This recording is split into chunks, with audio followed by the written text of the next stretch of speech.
بسم اللہ الرحمن الرحیم۔ السلام علیکم، میں شکیل ملک آپ کی خدمت میں حاضر ہوں۔ خبر یہ ہے کہ گل ود گئی ہے اور بالکل ود گئی ہے، کیونکہ جناب سیاستدانوں کا احتساب اب کرے گی آئی ایس آئی، یہ خبر ہے۔ اور خبر کے ساتھ ساتھ میں آپ کو یہ بھی بتاتا چلوں کہ آئی ایس آئی تو احتساب کرے گی، لیکن اس کے ساتھ ساتھ سپریم کورٹ کے فیصلے کے بعد ایک بڑی کارروائی کا آغاز بھی کر دیا گیا ہے۔ ویسے بنیادی طور پہ یہ جو خبر ہے، یہ جو احتساب آئی ایس آئی کرے گی یا حساس ادارے کے کریں گے، اس حوالے سے روزنامہ جنگ کی یہ خبر ہے، جس میں ذرائع کے حوالے سے یہ دعویٰ کیا گیا ہے کہ چیئرمین نیب نے کرپشن کے خلاف کارروائی کے لیے حساس اداروں کے افسران کی خدمات کا لینے کا فیصلہ کر لیا ہے۔ تو اس حوالے سے جو خبر ہے اس میں یہ بھی کہا گیا ہے کہ یہ جو نیب اہم جو افسران کو لینا چاہ رہی ہے حساس اداروں سے، جن میں آئی ایس آئی اور دیگر اداروں کے افسران شامل ہیں، تو ان کی تقرریاں جو ہیں وہ ڈیپوٹیشن پہ مانگی جا رہی ہیں، تاکہ یہ اپنے محکموں سے نیب میں آئے اور نیب کی آ کے مدد کریں، معاونت کریں کرپشن کے خاتمے کے لیے، اور کرپشن کے جو کیسز ہیں ان کو منطقی انجام تک پہنچانے کے لیے۔ اس طرح اس خبر میں یہ بھی دعویٰ کیا گیا ہے کہ یہ جو افسران جن کو مانگا جا رہا ہے، یہ ممکنہ طور پہ آئندہ چند روز میں، یعنی کہ اگلے ہفتے سے بنیادی طور پہ جو ہے یہ کام سٹارٹ کر سکتے ہیں۔ اسی طرح اس میں یہ بھی دعویٰ کیا گیا ہے کہ ان کے کام کے بعد جو ہے نیب کا جو پروسیس ہے یہ مزید سخت ہونے کی توقع کی جا رہی ہے۔ حالانکہ یہ کوئی پہلی بار ایسا تجربہ نہیں ہونے جا رہا، اس سے پہلے بھی تجربہ ہو چکا ہے۔ اور اس کے ساتھ ساتھ ڈپٹی چیئرمین نیب اور پراسیکیوٹر جنرل کے عہدوں پر بھی مستقل طور پہ تقرریاں کرنے کا فیصلہ کیا گیا ہے، تاکہ ان دو اہم عہدوں پر بھی جو میرٹ پہ افسران ہیں ان کا تقرر کر دیا جائے۔ اور انٹیلیجنس افسران جو آئیں گے نیب میں، یہ لوگ جو فریضہ سر انجام دیں گے، اس میں ایک تو یہ آفس ورک ہے، لیکن آفس ورک وہاں کے کیا ہوگا کہ مختلف ایویڈنس جو ہیں یہ کلیکٹ کریں گے، اور اس کے ساتھ ساتھ ان کو منطقی انجام تک پہنچانے کے لیے یہ معاونت بھی فراہم کریں گے۔ اسی طرح یہ جو خبر ہے اس میں کہا گیا ہے کہ نیب ذرائع کے حوالے سے یہ بتایا گیا ہے کہ نیب دفتر میں مضبوط اور مؤثر انٹیلیجنس سسٹم قائم کیا جائے گا۔ احتساب کا عمل تیز اور مؤثر بنانے کے لیے انٹیلیجنس افسران اور اہلکاروں سے معاونت لی جائے گی۔ اسی طرح اس خبر میں یہ بھی بتایا گیا ہے کہ نیب ذرائع کا کہنا ہے کہ انٹیلیجنس افسران نیب تفتیشی آفیسرز کی معاونت کریں گے۔ ڈیپوٹیشن پر آئے تمام افسران اپنے اسکیل اور تنخواہ پر ہی کام کریں گے، یعنی کہ جو ان کی بنیادی تنخواہ ہے وہاں پہ اپنے محکمے میں وہی ان کی تنخواہ رہے گی، ان کو کوئی اضافی الاؤنس وغیرہ جو ہے وہ یہاں سے نہیں ملے گا۔ لیکن اب سوال یہاں پہ یہ پیدا ہوتا ہے کہ یہ جو افسران آئیں گے، ان کے آنے کے بعد احتساب کا عمل کس طرح سے آگے بڑھے گا۔ تو ایک میں آپ کو مثال دیتا چلوں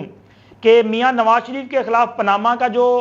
ہنگامہ برپا کیا گیا تھا، اس میں ایک جے آئی ٹی تشکیل دی گئی تھی، جس میں پاکستان کے جو تفتیشی ادارے ہیں وہ بھی شامل تھے، یعنی کہ جو سول ادارے ہیں ان کے افسران، اور اس کے ساتھ ساتھ انٹیلیجنس کے افسران کو بھی شامل کیا گیا تھا۔ اور اس وقت بھی یہ دعوے کیے جاتے رہے کہ یہ جتنے بھی ثبوت آئے ہیں نا، یہ انٹیلیجنس جو افسران کی خدمات لی گئی تھی، یہ سارا ان کی محنت کا نتیجہ ہے، یا جو بھی آپ سمجھ لیں کہ ان کی وجہ سے یہ سارے ثبوت منظر عام پر آئے ہیں۔ یعنی کہ ان کے آنے کے بعد یہ پروسیس جو ہے وہ کافی سپیڈی ہو جاتا ہے۔ اور اب نیب میں بھی یہ کہا جا رہا ہے، چونکہ نیب میں نئے کیسز جو پہلے ختم ہو گئے تھے نا نیب ترامیم کے بعد، اب وہ کیسز دوبارہ سے اوپن ہونے جا رہے ہیں۔ اس حوالے سے چونکہ سپریم کورٹ کا فیصلہ پہلے سے موجود ہے، اور سپریم کورٹ کے فیصلے پر عمل درآمد کرتے ہوئے مجموعی طور پہ کوئی ابتدائی طور پہ کوئی 350 کے قریب کیسز جو ہیں نیب کے پورے ملک میں یہ دوبارہ ری اوپن کر دیے گئے ہیں، جن میں اب تک جو ہے وہ تقریباً کوئی 81 کیسز ایسے ہیں جو اسلام آباد کی عدالتوں میں اوپن ہوں گے، جن میں سابق صدر آصف علی زرداری صاحب کا بھی کیس ہے، میاں نواز شریف، شہباز شریف، اسی طرح یوسف رضا گیلانی اور جو دیگر سیاسی رہنما ہیں ان کے کیسز بھی ہیں، رانا ثناءاللہ صاحب کا بھی کیسز ہے، مراد علی شاہ صاحب کے بھی کیسز ہیں، پشاور میں جو ہے وہاں پر بھی کیسز اوپن کیے گئے ہیں۔ اس کے علاوہ کوئٹہ میں جو کیسز ہیں وہ بھی اوپن کیے جا رہے ہیں، کراچی میں، لاہور میں۔ تو مجموعی طور پہ یہ بتایا یہ جا رہا ہے اب تک کہ سپریم کورٹ کا یہ جو فیصلہ آیا تھا 15 ستمبر کو، اس فیصلے کے بعد کوئی 1800 سے 1600 کے قریب مقدمات ہوں گے جو کہ دوبارہ ٹرائل کے لیے اوپن کر لیے جائیں گے، چونکہ وہ نیب ترامیم کی وجہ سے چونکہ اس میں ریلیف دیا گیا تھا، تو اب وہ ریلیف ختم ہونے کے بعد جب یہ کیس اوپن ہو جائیں گے تو پھر ان لوگوں کو دوبارہ نوٹس جاری کیے جائیں گے، اور دوبارہ نوٹس جاری ہونے کی صورت میں جب پروسیس دوبارہ سٹارٹ ہوگا تو اس کا مطلب ہے کہ پھر تفتیشی افسران بھی پیش ہوں گے، اور ان تفتیشی افسران کے ساتھ یہ جو